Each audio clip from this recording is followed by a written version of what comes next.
Actually, it is a growing hole in the ozone layer. Nobody predicted this. It's like a bomb falling out of the sky. The protective ozone layer is being threatened as never before. We're all at risk. This is our only planet, and that we are playing a very dangerous game with change that could be catastrophic. In the risky game, the world has been playing with its own future. No one really knows what goes on where the sun meets the stratosphere. The late 20th century was defined by an incredibly tense international climate that made agreement on anything nearly impossible. However, when faced with an insurmountable global threat, the nations of the world stepped up and worked together to find a solution. Established in 1987, the Montreal Protocol is the most successful environmental treaty in history, revolutionizing the concept of environmental rights and the responsibilities that they hold to protect the planet.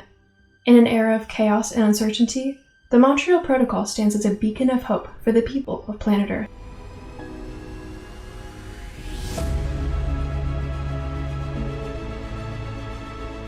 It's real, and what's wonderful about this, and doesn't often happen in the world, is people said, if we let this problem persist, it's going to get worse and worse and worse. It's not a crisis now, but it's going to be. In the mid-20th century, a class of chemicals known as chlorofluorocarbons, or CFCs, became a widely used alternative to toxic refrigerants such as ammonia and methyl chloride. Over the next couple decades, global CFC consumption quickly rose to around 1.1 million tons annually. Later, in the 1970s, Frank Sherwood Rowland and Mario Molina began to study the impacts of CFCs on the Earth. They discovered that the molecules would remain in the atmosphere for a long time, resulting in significant damage. Large companies, however, disputed this hypothesis, and many people were speculative for political and economic reasons. But accumulation of CFCs was a very real problem, impacting the strength of Earth's ozone layer, which protects all life on the planet by absorbing radiation. Although no one yet knew quite how this buildup would present itself, the answer would soon become startlingly evident. In the 1950s, the British Antarctic Survey began measuring ozone concentrations above Antarctica. Shockingly, in 1985, scientists Joe Farman, Brian Gardner, and John Shanklin reported a 30% drop in ozone levels above the continent due to large concentrations of chlorine monoxide. The affected area was over 7 million square miles. Further studies only supported this alarming observation. In 1986, Susan Solomon led a team to Antarctica to search for an explanation, confirming the hypothesis that this void was the direct result of CFC usage in the industrialized world. This monumental moment raised awareness of the dangers of these chemicals and sparked the demand for change and collaboration internationally. The ozone hole, more than perhaps any other environmental issue, showed that the collective actions of humans could damage something as valuable as the ozone layer on the scale of the planet. However, it wasn't as simple as abandoning the use of CFCs. In the 1980s, the chemicals could be found almost everywhere, from air conditioning to military technology. Lack of widespread information surrounding the anomaly also made it difficult to agree upon any specific action, with many not understanding the urgency of the situation. International tensions escalated by the Cold War made it difficult for countries to cooperate.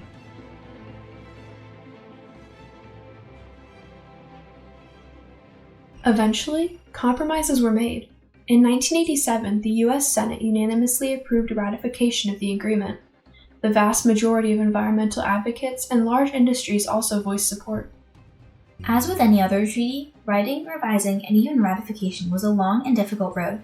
However, in the case of ozone depletion in the 1980s, governments around the world were finally convinced by scientists that the problem was not only real, but also immensely important. 2 years after its signing on September 15, 1987, the Montreal Protocol entered into force. The Montreal Protocol has the responsibility to protect the ozone layer.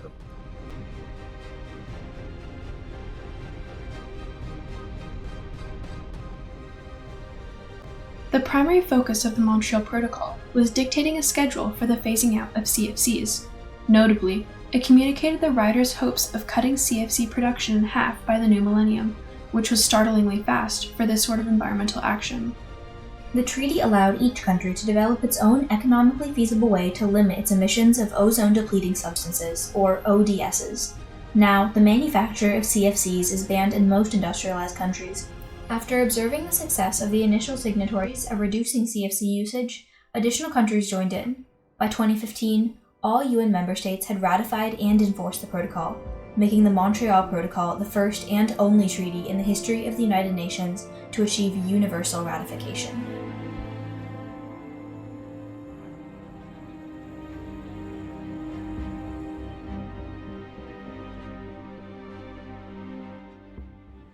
While the Montreal Protocol still faced some problems with implementation, it was certainly working.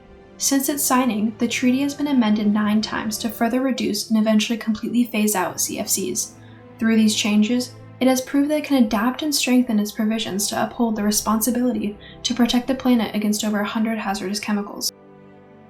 The Montreal Protocol is widely regarded as the most successful global environmental treaty of all time, with little controversy or pushback since its establishment. By 2006, the parties had already phased out 95% of ODSs. In fact, had the world not come together to ban CFCs in the 1980s, we would now find ourselves on the brink of massive ozone depletion. According to Susan Solomon herself, by 2050, it's pretty well established we would have had ozone hole-like conditions over the whole planet, and the planet would have become uninhabitable. Climate projections indicate that the ozone layer will be fully restored to 1980 levels between 2040 and 2066, but the future is not without risks. Today, the world finds itself stalled on another global environmental crisis, climate change. With large companies spreading misinformation, the public confused and divided, it's clear that we have once again found ourselves in a situation which mirrors that of the 1980s. But this problem is much harder to solve, and ongoing international tensions make cooperation that much more difficult.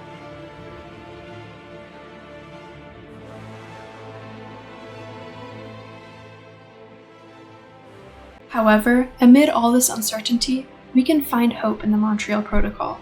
Its regulation of ODSs has done more for global warming than other treaties designed for that purpose, with scientists going as far as to say that the recovery of the ozone layer will prevent an additional 1 degree of warming by the end of the century.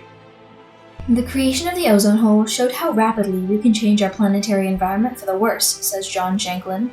Climate change is a bigger problem, to be fair, but that doesn't absolve the politicians of responsibility for making the necessary decisions. I think we shouldn't give up. We have to keep trying and telling the politicians what's needed and trying to find scientific solutions. In 2010 alone, the reduction of ODSs in the atmosphere prevented more than 160,000 cases of premature mortality, 130,000 heart attacks, and millions of cases of skin cancer. One of the things that clearly increases the incidence of melanoma is UV irradiation. Between 1970 and 2022, the US observed a 78% drop in total emissions of the 6 major air pollutants, despite increases in GDP, vehicle miles traveled, and population size during the same time frame. The impacts of the Montreal Protocol are incredibly clear. It showed the world that it is our responsibility to come together to preserve the rights of the environment. Not only has it improved the economy and global environmental and human health, it very well did save the world.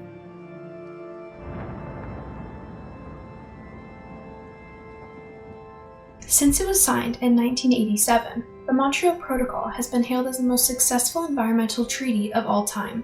It represents the shared global responsibility to protect the planet we all live on and has revolutionized the concept of environmental rights. In addition to inspiring other treaties, the protocol is constantly adapting to include a wider variety of ozone-depleting substances. Unlike most other regulations, it was widely supported by the public, raising awareness about the very real impact of human activities on the environment. This was a wake-up call. It wasn't small and far in the future, it was now.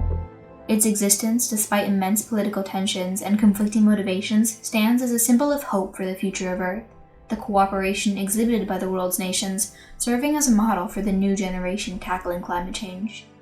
While in the 1980s, the Montreal Protocol saved the world from ozone depletion, in the future it will undoubtedly do so again by showing that we can overcome division in the face of an environmental crisis. These nations could say, we have a right to manufacture and emit any compound we want. On the other hand, there are consequences to exercising that right.